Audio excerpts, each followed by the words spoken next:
Bienvenidos y bienvenidas al ciclo de entrevistas Cómo navegar por el cambio para crecer, donde damos herramientas de autoconocimiento para poder transformarnos en equilibrio. Hoy entrevistamos a Vanessa Zamora y a Gabriela Valderrama y veremos cómo ayudar a un colectivo vulnerable desde la mirada de la Gestalt. Veremos las claves de la intervención social en personas de riesgo de exclusión para que esta ayuda se realice de una manera sana y efectiva. Para eso tenemos hoy a Vanessa Zamora y a Gabriela Valderrama. Hola Vanessa, hola Gabriela, ¿cómo estáis? Hola, buenos días, Ana Claudia. Bueno, en esta horita de entrevista nos vamos a aproximar, como hemos visto, a este ámbito de la intervención social y a interesarnos por el enfoque de la Gestalt, cuál es su mirada, qué herramientas propone, etcétera. Y veremos también cuáles son los límites del cuidado, qué diferencia hay entre inclusión e integración y, entre otros temas, cómo tener en cuenta la parte emocional en la ayuda. Así que, Vanessa, Gabriela, antes de empezar, me gustaría introduciros, presentaros.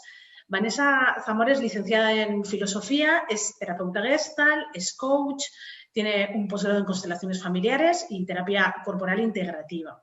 Además, tiene 10 años de experiencia en atención a personas con diversidad funcional y trastorno mental y durante 4 años fue también coordinadora del área social del Instituto Integrativo y ahora es también formadora del ciclo formativo de Gestalt Social del que hablaremos después. Y Gabriela Valderrama es licenciada en Diseño Industrial, es terapeuta Gestalt, formada en constelaciones familiares, posgrado corporal integrativo y con experiencia en la atención a las personas sin techo. También coordinó durante 4 años el área social del Instituto Integrativo y junto a Vanessa Zamora es formadora del ciclo formativo Gestalt del Instituto Integrativo. Yo, como sabéis, soy Ana Claudia Rodríguez, soy periodista y coach. Y yo creo que, Vanessa, Gabriela, empezamos por lo básico. ¿Qué es la Gestalt social y para qué sirve? La Gestalt social lo que propone es que el cambio social se realice a través de la transformación de los propios agentes de intervención social. ¿Esto qué significa?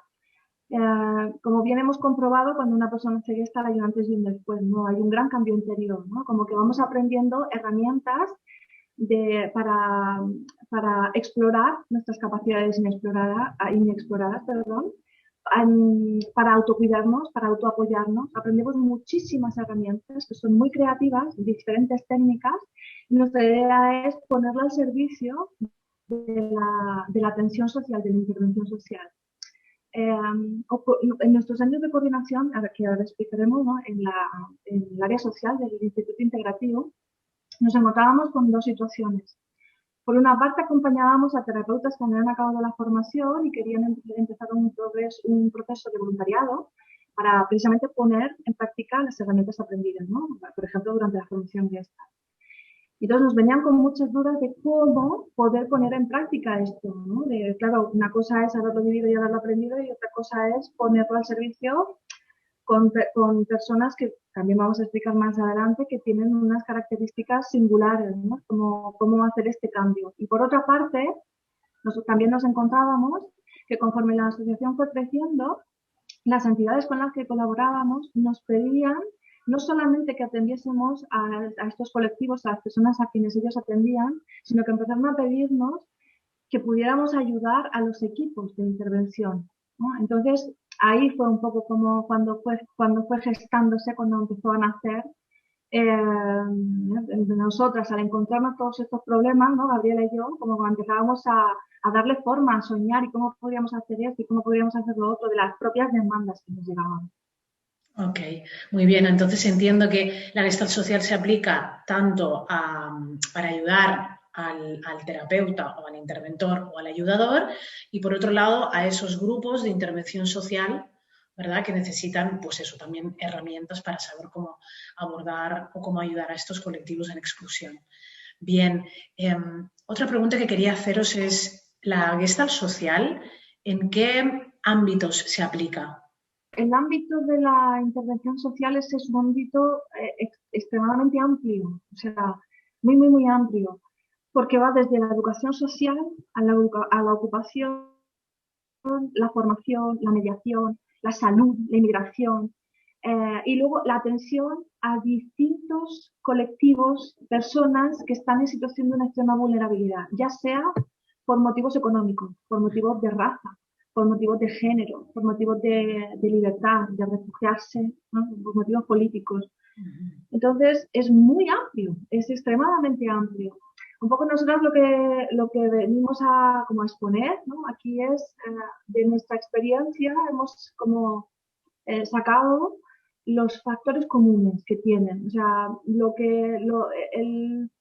que más o menos se ha ido repitiendo con las distintas entidades con las que hemos colaborado, ¿no? Y también de nuestra propia experiencia personal. Y esto que se repite, esta triangulación que tú por estar al servicio de un colectivo, de una persona para atender, estás en medio de aquella persona a quien atiendes y aquella persona que, bueno, persona, entidad o empresa que te paga. Sí. Entonces, eso ya es extremadamente difícil porque te implica que te posiciones, ¿no? Vale, Pero pues también otra cosa, perdón, no, no.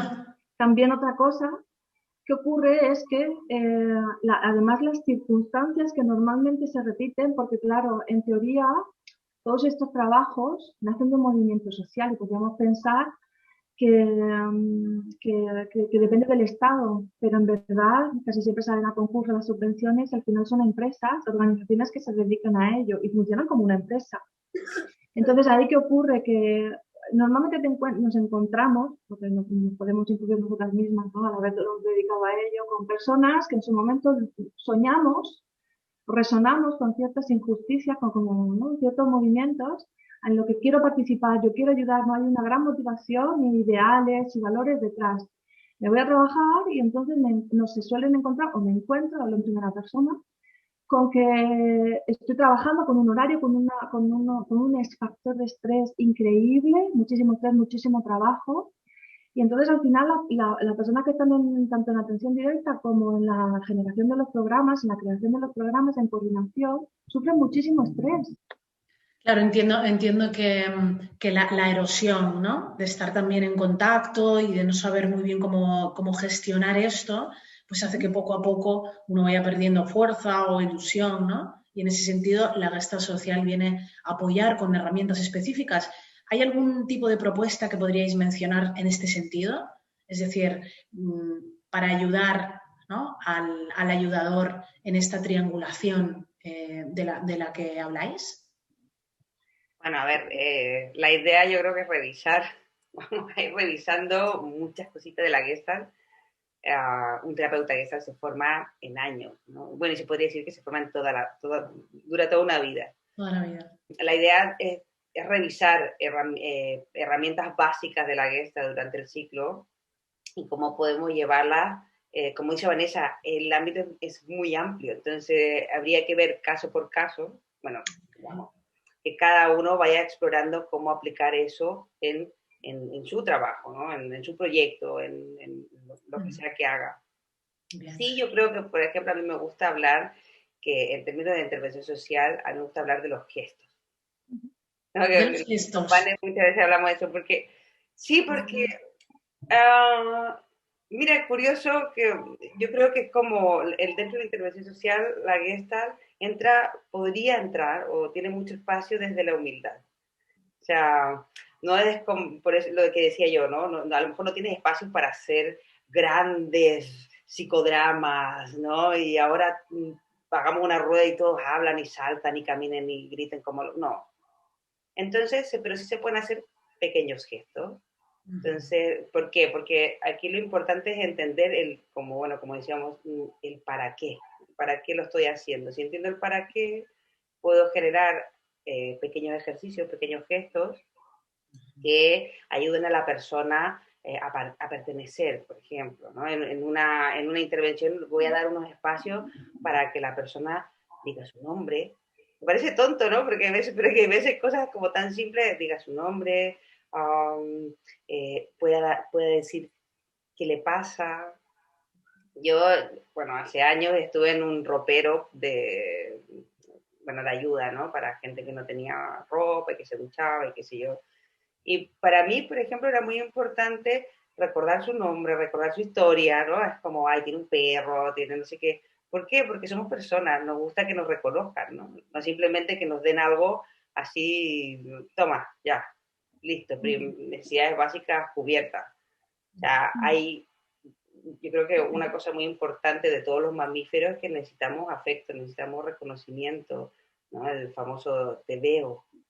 Y eso yo creo que cubre mucho más a veces que hasta tener comida, ¿no? Bueno, la comida es importante, pero una comida y una sonrisa, ¿no? Una comida y un saludo es un pequeño gesto que puede hacer una gran, gran diferencia, ¿no? Qué interesante esto que cuentas, Gabriela.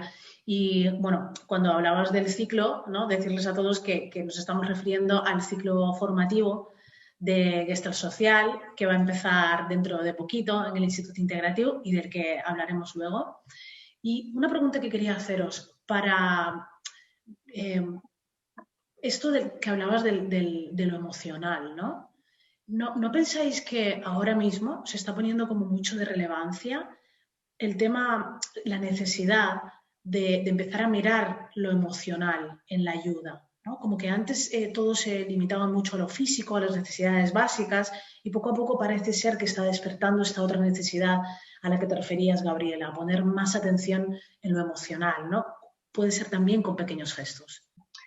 Afortunadamente que se está poniendo la mirada en la importancia de lo emocional, un poco lo que, siguiendo al hilo también de lo que me comentaba Gabriela, es que es muy interesante porque, claro, al final, lo que, como en resumen o en esencia, aprendemos en la Gestalt es una actitud, una filosofía de vida, ¿no? Un modo de vivir, ¿no? Por eso se hace vivencial. Entonces, como que el terapeuta Gestalt no utiliza técnicas como el pintor que lleva o bueno, sí, te parece más a un pintor o a un artista que a otra profesión, porque tiene como todas esas herramientas, pero fluye.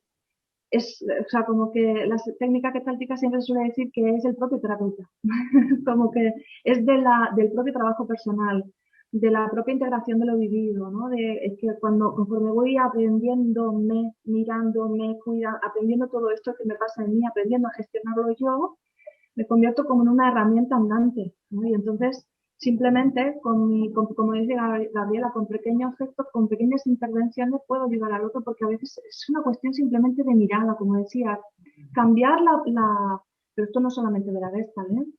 Es un poco anterior, pero es una mirada muy gestáltica. Cambiar la posición y ser horizontal, es decir, yo ayudo a otra persona que está a mi mismo nivel, esa humildad de la que hablaba antes Gabriela es muy, muy gestáltico y eso es una fuente de transformación impresionante, impresionante. Yo creo que es lo que realmente cambia, lo que realmente sana. No va a tratar a alguien como si estuviera por debajo y no pudiera.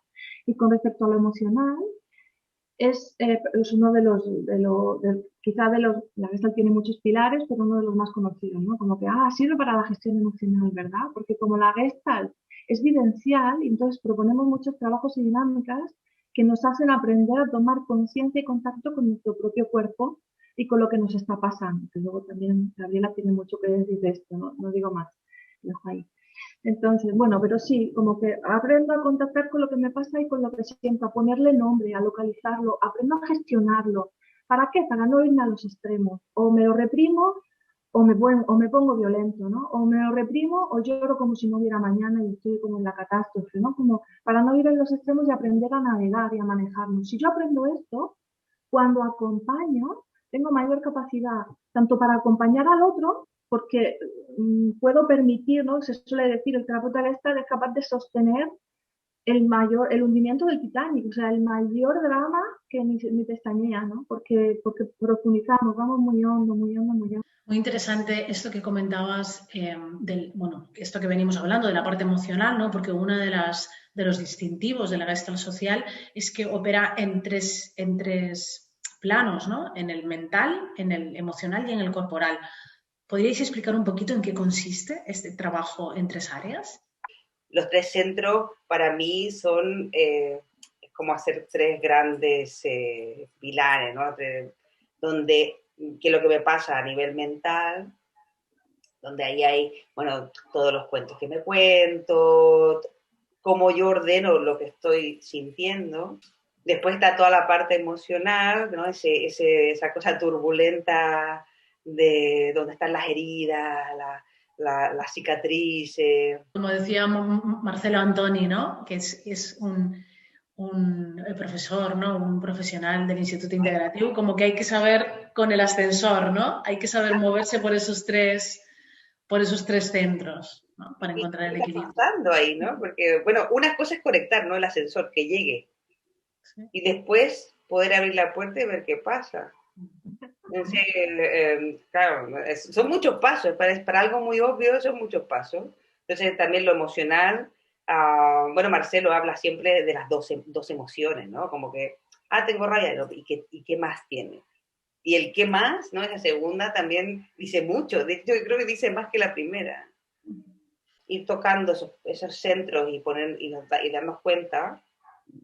Y es como una especie de termómetro, ¿no? Lo que me pasa, yo me estoy mirando a mí para ver qué está pasando y cómo poder intervenir. O sea que, digamos, el circular, ¿no? El saber circular de una manera sana y el poder regular estos tres centros en el ayudador es un gran recurso, ¿no? Habéis mencionado también, me parece muy interesante, Vanessa, esto de la mirada horizontal, ¿no? Que es clave a la hora de ayudar, porque muchas veces miramos por encima, ¿no? ¿Y cuáles son las consecuencias de mirar por encima a la persona excluida, ¿no? O a la persona vulnerada? Pues catastróficas son. Si pensamos en el usuario de ese recurso, evidentemente la consecuencia, aparte de la humillación que supone, del abandono que supone, a un nivel psicológico podríamos hablar de reapertura de heridas que ya hubieran ocurrido en la infancia, ¿no? Porque es un trato muy denigrante, ¿no? Aparte de que no resuelve la ayuda, estás abandonando, denigrando, humillando, o sea, no es un comportamiento ético ni profesional. Yo creo que en ese sentido está ya lejos, o sea, como que el ámbito de la intervención social, como comentaba antes, Gabriela, históricamente ha ido evolucionando. Y yo creo que en general, aparte de que por problemas personales es posible que haya situaciones de el síndrome del quemado, ¿no? El que se habla en estas profesiones, aparte de por situaciones así que evidentemente esa persona necesita ayuda, ¿no? y apoyo evidente, yo creo que esa mirada no está actualizada, o sea, no es normal. Sería como diagnóstico de análisis de empresas si los trabajadores tuvieran esa mirada, ¿no? Porque no, yo como también soy docente y no es la mirada que ya miramos en clase, o sea, el paternalismo oficialmente, digamos, en la teoría está fuera de toda de la mirada de la intervención social. Otra cosa es que por motivos X haya personas que sí que caigan en estos automatismos, pero yo lo atribuiría más a una casuística de que la persona esté quemada, ¿no? Y entonces pierda un poco la conciencia, un poco lo que estamos hablando, ¿no? Nosotros proponemos un trabajo de orientación gestáltica precisamente porque si no mantenemos la conciencia despierta y digamos, no autovigilancia por autoperseguirnos o por machacarnos, sino por mantener la alerta, porque de igual manera que un terapeuta, cuando acaba la formación, si quiere dedicarse a esto, ha de estar en supervisión, como que humanamente, si tienes un trabajo de tal responsabilidad, es importante que sigas profundizando como en tu trabajo interior, ¿no? Porque tiene unas consecuencias muy importantes. Y luego, también para el propio trabajador. Porque yo me he encontrado muchas veces, por ejemplo, también en estas formaciones continuas, con que trabajadores que en principio llegan y te dicen, no, claro, es que tal usuario pues o no me hace caso, o se me rebota y se me enfada, ¿no? Como con situaciones muy concretas. Cuando te pones a analizarlo, claro, a través de estos trabajos de introspección o de análisis de movimiento, ¿no? Con distintas técnicas, cuando te pones a mirar un poco qué pasa, ves que la persona precisamente tiene algún punto ciego, algo de lo que no es consciente, algo que le remueve, que le resuena y no es consciente de ese usuario, con lo cual ese usuario normalmente pues reacciona de tales maneras, o se enfada, o le boicotea, o no le escucha, o le da plantón, porque claro, hay información que pasa de manera inconsciente. Cuanto más conscientes somos, antes podemos precisamente reaccionar para dar una buena atención y también para que nuestro trabajo, nosotros estemos bien, ¿no? Porque si no, pasan cosas y parece que fuera culpa ¿no? Como de los dioses del Olimpo, ¿sabes? Estás un poco como a merced de no sé qué. Claro, cuanto mayor autoconciencia, pues yo puedo decir, vale, espera un momento, ¿qué ha pasado? ¿Qué he hecho? ¿Qué he dicho? Bueno, ok, y tengo la posibilidad de arreglarlo. Qué interesante. Yo me acuerdo que hace unos años se puso de moda este concepto de la formación continua, ¿no? Que un profesional todo el tiempo tiene que ir formándose, pero ahora has mencionado algo que es un poco diferente, ¿no? Que es la supervisión, ¿no? Es decir, como cada X tiempo acudir a otra persona para que te ayude a darte otra mirada sobre tu trabajo, sobre algún nudo que hayas encontrado, ¿no? Vanessa, Gabriela, también creo que, no sé, quería mencionar, me parece interesante, ¿no? Esto de que cuando no nos ponemos en horizontal, sino en vertical, estamos quitando el poder al otro también, ¿no? Estamos quitando su fuerza. Yo creo que en la historia tenemos, quizás todo comienza con un poco con la caridad, que es lo que decías tú, no me pongo por arriba, yo estoy bien, te ayudo. Eso está muy bonito y está bien, ¿no? Porque en realidad quizás muchas vocaciones nacen de ahí. Pero ese modelo puede caer en dejar a la persona ayudada sin posibilidad de que crezca, ¿no? Vanessa decía un poco, ¿no? Quita la fuerza, porque es como la Gestalt cree mucho en, ¿cómo se llama? La fe organísmica, ¿no? Eso de que yo creo que tú puedes, solo, ¿no? Yo solamente te acompaño. Bien. ¿No? Es como yo creo que tiene mucho que ver con los modelos parentales, ¿no? Es como ser una mamá o ser un papá que cree en su hijo y dice, vale, ahora no lo sabes hacer muy bien, pero yo voy a estar aquí, te miro, te acompaño para que aprendas, ¿no? Porque si no, ¿de qué me sirve el modelo de caridad? Si vale, yo ayudo, pero esa persona está siempre pidiendo. Bueno, que es lo típico que dicen, ¿no? De enseñarles a pescar o darles el pescado, ¿no? Exacto. Que está bien. Hay veces que tienes que dar el pescado. Sí. Si una persona que se siente, que esté muy mal, necesitas sostenerla. Pero una vez que ya tiene fuerza, oye, que aprenda a caminar solo, ¿no? Sola. Después tenemos como la justicia social, que es lo que viene después de la caridad. Y ahí, bueno, hablábamos que era como el adolescente bueno, es como el que se queja, ¿no? Es que no hay recursos, es que el derecho social, bla, bla, bla. Y para poner la queja, tampoco me empodero, porque estoy como dejándole a otro el poder de darme eso que yo necesito. Entonces también es como ese modelo de los hijos que nos quejamos de que mamá no me dio esto, que papá no me dio lo otro, y que por eso las cosas no me resultan, Entonces llega un punto también en ese modelo, a la exageración, lo estoy aquí exagerando, que es, como no me responsabilizo, no me empodero.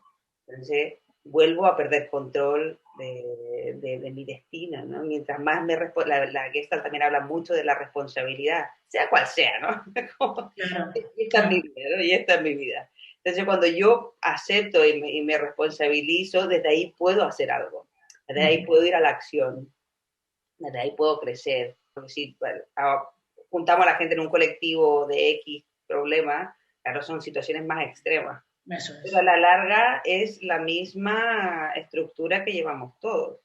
Claro. Y ahí llevo como a día de hoy está todo el modelo de inclusión, ¿no? Todos pertenecemos, que está genial, ¿no? Todos pertenecemos. Pero ¿quién nos enseña a coexistir todos juntos? Y ahí de nuevo entra la Gestalt, ¿no? Porque es como, ya está muy bien que todos pertenecemos, todos en la misma canasta, pero si nos llevamos mal y no nos podemos comunicar, vamos a terminar autoexcluyéndonos porque no soportamos a la gente que tenemos al lado, ¿no? Gaby, me estás volviendo loca porque estoy apuntando un montón de cosas que me encantan y que te quiero repreguntar. Vamos a hacer un movimiento. ¿Qué te parece si empezamos por un concepto? Has hablado de pertenecer, del grupo, del excluir, ¿no? No sé si me podríais hablar brevemente sobre la exclusión, ¿no? Este concepto que es como muy importante, yo creo que en la Gestalt social. Sí. vamos a filosofar un poquito para explicar un poquito solo, para explicar qué es 4 conceptos que están como un poco alrededor del tema de la exclusión, partiendo un poco como si hablábamos antes de que la intervención social tiene que ver con personas que sueñan, ¿no? Como con un cambio de un mundo mejor, digamos, posible. Entonces, arrancaría más o menos, independientemente de que el mundo haya estado más mejor o peor, pero podríamos pensar en el colonialismo, ¿no? Como momento en el que podemos poner mayor conciencia en la figura del hombre blanco supremo por encima de otras razas, otros pueblos, ¿no? Entonces los compra, los vende, los lleva, los trae, ¿no? Y a partir de ahí se instaura un modelo, ¿no? También de años después, ¿no? Un siglos después, el capitalismo, ¿no? Un poco como que va dando forma y sostiene como un modelo de vida al que todos los mortales quieren imitar, ¿no? Que es blanco, alto, con dinero, esposa, hijo, ¿no? Como católico, ¿no? Y los demás están fuera. Esto tiene que ver mucho además también con la Gestalt y la conciencia, ¿no? En Gestalt, por ejemplo, trabajamos las polaridades, las zonas los puntos ciegos, perdón, las cosas que no veo de mí, que proyecto los demás, porque a mí eso no me pasa, ¿no? Es un poco como por mantener la buena conciencia, sería como la metáfora de lo que hacemos con los otros seres humanos, ¿no? Entonces, yo quiero mantener una buena conciencia, yo quiero ser como el hombre blanco poderoso. Entonces, todo lo otro lo oculto, ¿no? Y lo demás lo tapo, lo oculto, lo escondo. Entonces, es como que eso es exclusión. O sea, solamente tienen todos los derechos a vivir, a la ciudadanía, ¿no? A la libertad, al movimiento, a votar, a la educación. Hablamos de muchos ámbitos. Las personas que estén dentro de este pequeñísimo colectivo. Entonces, claro, la lucha por la transformación social nace en primer lugar, cuando tuvieron conciencia, hace muchos años también, los seres humanos de, oye, ¿qué pasa con los que no encajan ahí? Entonces, hablamos de exclusión. ¿Qué es la exclusión? Cuando esas personas que no encajan dentro de este modelo quedan fuera, quedan abandonados, quedan excluidos, ¿no? Literalmente, y además no tienen conciencia de que hay muchos más como ellos. Entonces, entre ellos ni siquiera se pueden unir y hacer fuerza. O sea, ¿me entienden? Los negros no piensan en las mujeres.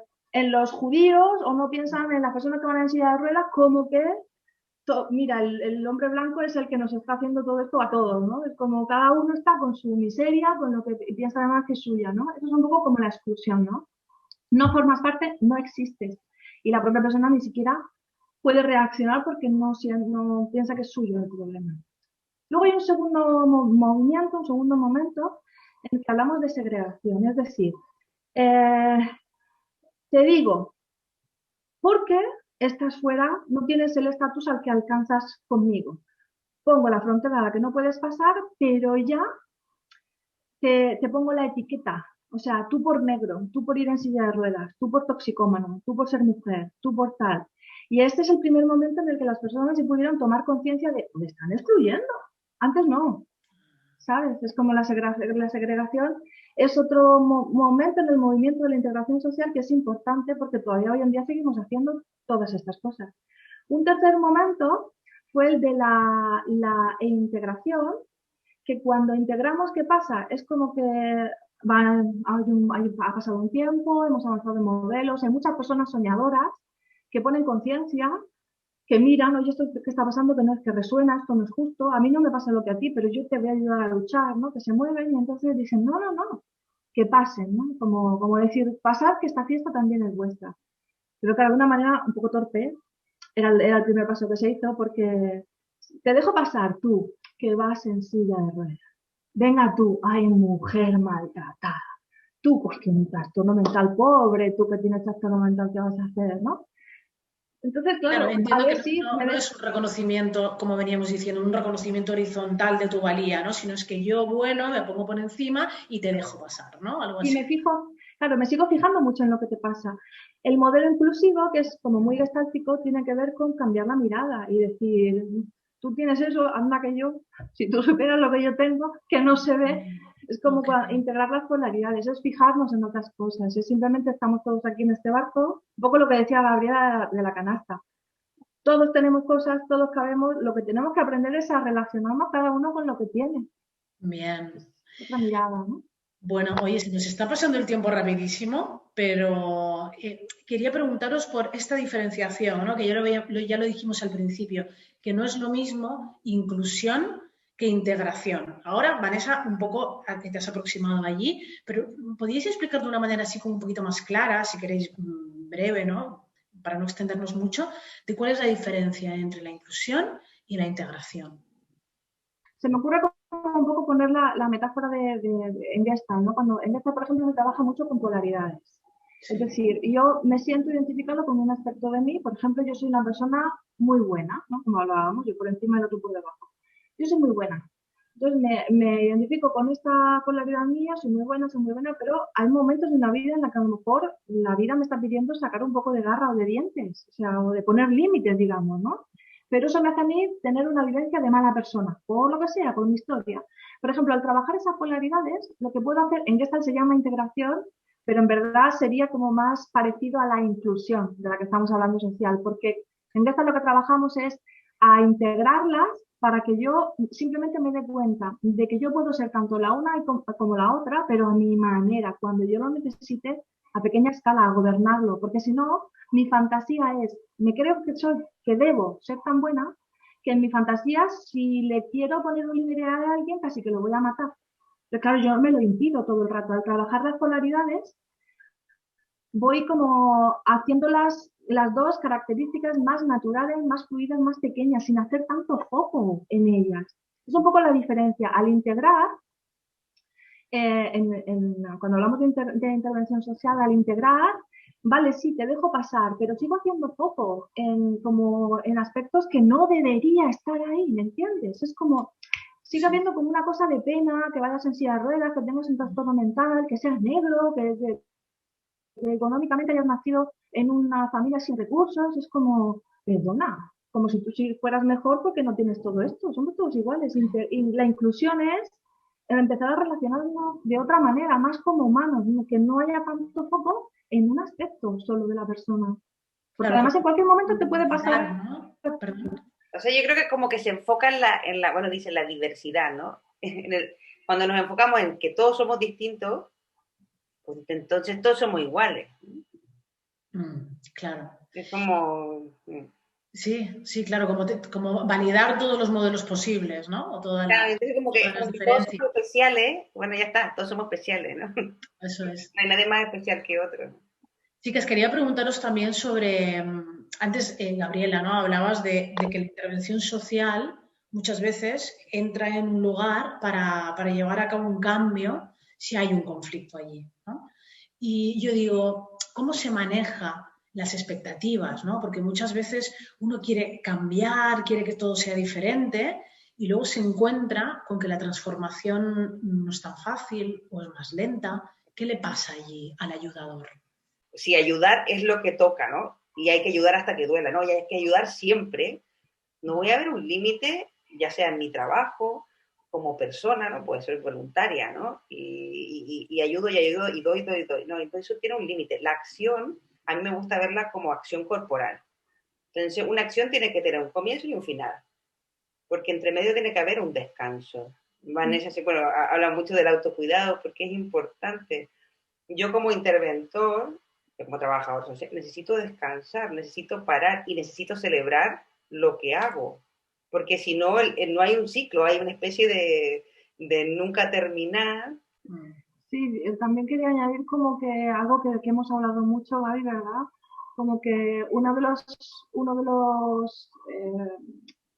los límites que se imponen cuando trabajas en la intervención social es que normalmente cuando intervenimos en algo, cuando el ser humano, ¿no?, haga una acción, generalmente tenemos como poca paciencia. Queremos ver los resultados ya, ¿no? Eso Digamos, es. ¿no? Entonces, en otros ámbitos funciona, incluso, ¿no? Pues un coach, ¿no? Los ve rápido, pero en la intervención social eso es prácticamente imposible cuando no sea nulo cero. Es decir, la intervención social, los cambios sociales son extremadamente lentos. Como mínimo, sea educador, sea trabajador social, ¿no? Que te dicen, no, meses, como mínimo, como rápido, ¿no?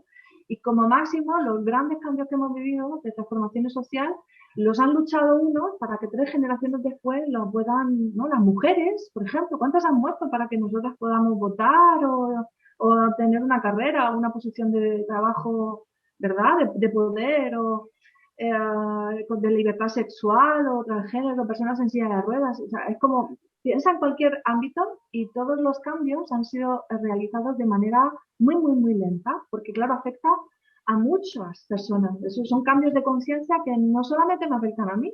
O sea, es que tenemos que convencer a la persona al que todavía sigue pensando que solamente tienen derecho a existir los blancos, altos y económicamente poderosos. Y hay gente que todavía piensa así. Entonces siempre va a poner un obstáculo. Los cambios son muy, muy, muy lentos. Y eso, pues como decía Gaby, eso es otro elemento que la persona que trabaja en intervención social, de alguna manera, en algún momento de su vida, para no quemarse, ha de aprender a manejar, porque si no, pues imagínate. Claro, claro. O sea, le vamos a pedir, entre otras cosas, paciencia, ¿no? Al ayudador, porque este cambio va lento. Antes hemos hablado de las emociones, de tener en cuenta las emociones a la hora de ayudar al otro, ¿no? Pero también podemos hablar del propio cuidador o interventor, ¿no? Cuando surgen esas emociones a la hora de ayudar al otro, cuando aparece ese miedo, esos prejuicios propios que tenemos también, ¿no? ¿Cómo manejarlos? Pues yo creo que esa es una ¿Cómo? gran pregunta. Ah, Yo aquí diría que la Gestalt se basa en la experiencia, en vivir las cosas. O sea, bueno, incluso, ¿no? Es como los nervios de la cámara. Si yo me expongo y ahí estoy valiente y siento y vuelvo a sentir, es lo que me va a dar la herramienta y sobre todo la seguridad, porque la Gestalt habla mucho de trabajar con lo que sale, ¿no? Con lo espontáneo, lo fenomenológico. Para yo sentirme cómoda con lo que sea que suceda, que no tengo control, lo único que me ayuda a eso es la experiencia. Si yo, ¿no? En mi mente, ¿no? En mi centro aquí, digo, oh, he experimentado esto 20 veces y me ha ido bien, probablemente, ¿no? Una seguridad, ¿no? Esto ya, la seguridad va más como que va más bajando, ¿no?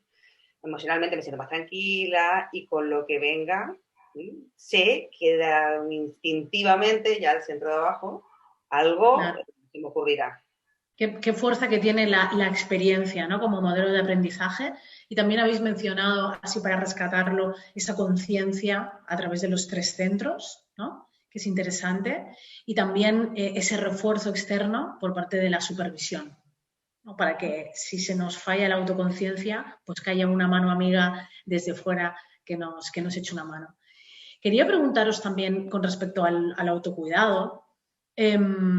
Vosotras que tenéis mucha experiencia, ¿no? Y podréis decir, y seguro que existen muchas particularidades, pero ¿cuáles creéis que son los errores más recurrentes en los que solemos caer cuando ayudamos al otro?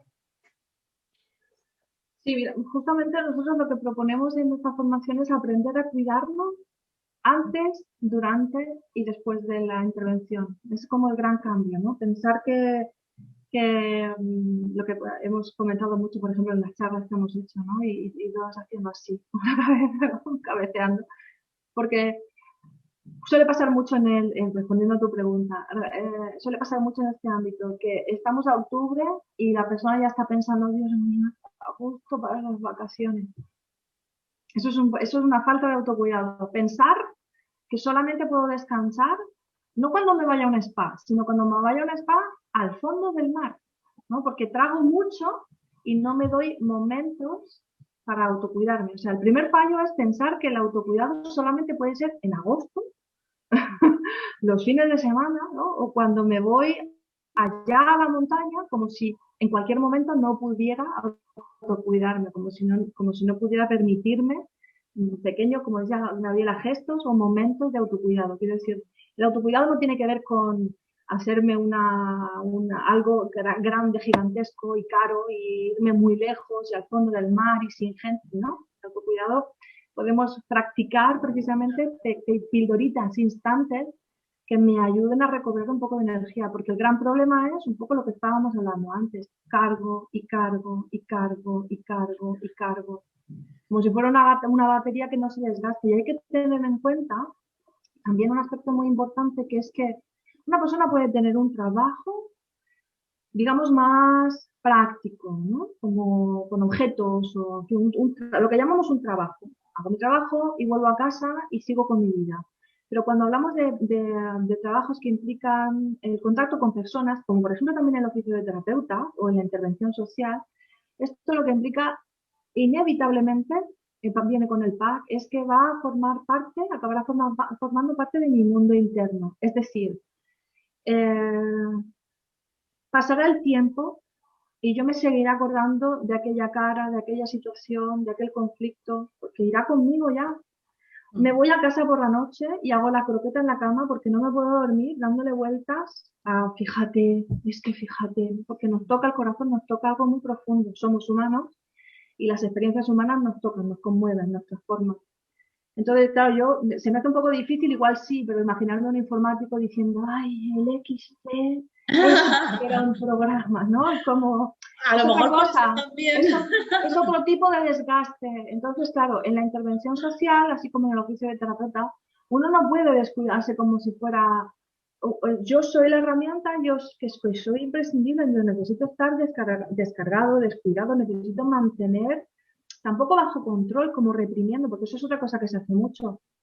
Reprimo lo que siento porque la persona normalmente nota cómo estoy resonando, me encuentro mal, me pongo nervioso, me preocupo demasiado. Entonces, si no he aprendido a como autogestionarme emocionalmente, si nadie me ha dado las herramientas, ¿qué es lo que suele hacer la persona? Lógicamente, yo lo entiendo, reprimirlo. No, yo no estoy pasando. Yo en el trabajo, trabajo y en casa, casa. Todos conocemos a algunos interventores, algunas personas, ¿no?, que llevan mucho tiempo en esto y que suelen decir, ¿no?, le ponen motes así como el frío, ¿no? Porque claro, para poder mantenerte mucho tiempo allí, en un trabajo como este tipo, o aprendes a autogestionarte o te vuelves un robot así como frío y que tus ideales fueran más que tus emociones, unas cosas así.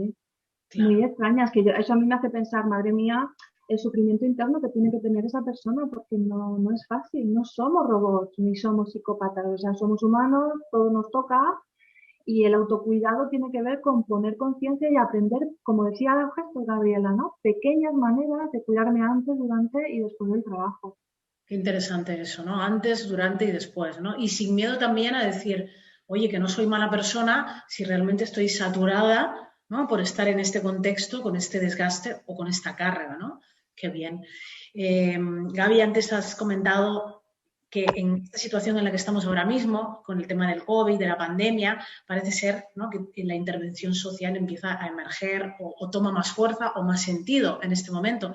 Yo quería preguntaros, así como expertas que sois, ¿cómo pensáis que está ahora mismo el mundo de la intervención social? Por ejemplo, Vanessa, antes has mencionado que ha habido como unas etapas, ¿no?, desde el colonialismo, etcétera. Y ahora mismo, si pudiéramos echar un vistazo o hacer una foto de en el siglo XXI, ¿cómo está la intervención social? Bueno, yo creo que no soy tan experta como para decir cómo está el mundo de la intervención social. Lo que sí hemos escuchado mucho durante el último año es que están muy desbordados. Muchas iniciativas que hacían una cantidad de cosas súper interesantes han tenido que verse reducidas a ayudas básicas. ¿Por fondos? Por fondos, porque ya, bueno, por todo lo que, Apoyo. ¿no? Yo no puedo hablar, ya no puedo tocar, entonces espacios se cerraron, asociaciones que llevaban años, por ejemplo, mi madre eh, estaba de voluntaria en una asociación que cuidaba niños, bebés. Con el COVID esto se cierra, 20 años funcionando, estoy hablando, ¿no? Ya entiendo. 20 años funcionando. Se cierra, todos los bebés al Sename, que sería como la de Gaia acá, ¿no? Eh, y ya está, ¿no? Toda esa estructura, toda esa articulación para el cuidado, para el apoyo, para darle un trato más humano a estos niños, se borra y Los empezamos con lo aires. básico. Entonces, yo humildemente creo que a día de hoy la intervención social está más saturada, las cosas que se podían haber avanzado de la parte lúdica, de la parte humana, también ha tenido que sacrificarse en pro de atacar como las necesidades básicas. No sé, Vane, cómo ves tú el No, panorama? sí, sí, estoy de acuerdo. Quizás añadiría que, o igual esto es una cosa mía de división, de que pasa el tiempo y yo, por ejemplo, en las formaciones y tal, veo que cada vez hay más jóvenes que se interesan y vienen, ¿no? Como por la Gestalt. A mí es algo que me emociona mucho, porque yo, por ejemplo, llegué a la Gestalt ya con una edad, tenía casi 30 años. Entonces, veo jóvenes con 20 y poco que se preguntan cosas, que ponen en duda el sistema, que quieren mirar como con unas ganas y una fuerza. Para mí eso tiene una fuerza que Una valentía, ¿no? un joven que podría ser que estuviera como en otras cosas, como más en la... Igual no quiero poner aquí como prejuicios, pero es una gran responsabilidad ponerse a mirar, ¿no? Como ponerse a mirar en profundidad. ¿Y qué me pasa a mí con esto? ¿No? Y qué quiero hacer con esto. Es decir, me llena de admiración y veo que hay también un movimiento como que muchas personas jóvenes que se dedican a la integración, que además de esta cuestión con la ayuda, se miran mucho. Eso es un poco lo que también estoy viendo en los últimos años, ¿no? Como una oleada de los Sí. jóvenes que se empiezan a cuestionar qué es lo que se está haciendo, cómo se está haciendo y de tener ganas de mirarse por dentro a través de que han llegado a la vez a través de aquí. Qué bien. Esta nueva horneada, ¿no? Nos está Uh-huh. saliendo bien a la humanidad, Yo estos tengo fe jóvenes. en ellos. Muy bien. Chicas, ya bueno, vamos terminando porque ya llevamos rozando casi la horita, pero no quería dejar de preguntaros sobre el área social del Instituto Integrativo, que vosotros conocéis muy bien porque habéis coordinado durante años. Y no sé, me gustaría que me explicarais un poquito, porque el otro día hablaba con el director, con Bernardo Armas, ¿no? Y me comentaba esto, ¿no? Que la importancia para el instituto de la colaboración, que uno de los leitmotivs de la institución, del Instituto Integrativo, es precisamente esto, que entre todos colaboremos, ¿no? Uh-huh. Sí, un poco como que el nacimiento se llama, dentro del área social, pusieron el nombre de GRAS como Grupo de Reflexión y Aprendizaje del Área Social y fue en el 2010 que un grupo de alumnos de manera muy, le pidieron ayuda, ¿no? A Bernard para apoyarnos un poco a acabar, que queremos arrancar.